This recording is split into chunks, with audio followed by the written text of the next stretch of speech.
C'est un appel discret au cœur du diocèse de Châlons.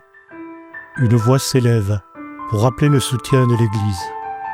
Lui, c'est le père François de Mienville, économe diocésain.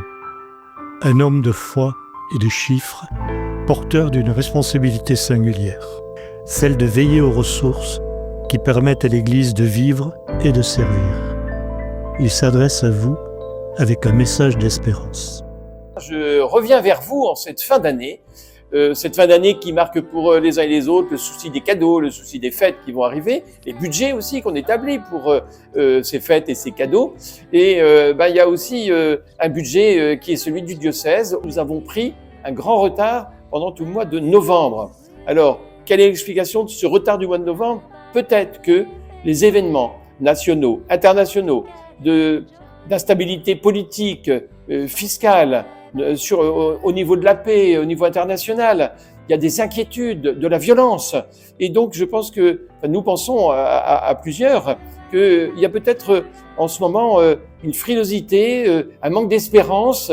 Voilà, l'Église vous invite à ne pas nous oublier, donner à l'Église les moyens de redonner aux hommes espérance d'une solidarité, espérance d'une fraternité, espérance aussi d'un message qui est celui que le Christ nous dit qu'il est avec nous jusqu'à la fin des temps et qu'il est là pour cheminer à côté de nous et que ça peut donner à tous les hommes, dans ce moment difficile de notre vie nationale et internationale, de se dire que l'amour l'emporte sur la haine, le partage l'emporte sur l'accaparement, le pardon l'emporte sur les haines. Votre don, c'est ça. C'est pas simplement matériellement payer quelque chose parce qu'il faut le payer. C'est aussi ça, c'est aussi un acte de foi que le Seigneur est avec nous et qu'il ne nous abandonne pas, même dans les moments difficiles. Alors un grand merci à tous ceux qui ont donné, un grand merci à ceux qui s'apprêtent à donner et qui font leurs calculs. Et nous le comprenons tous, nous avons des budgets qui sont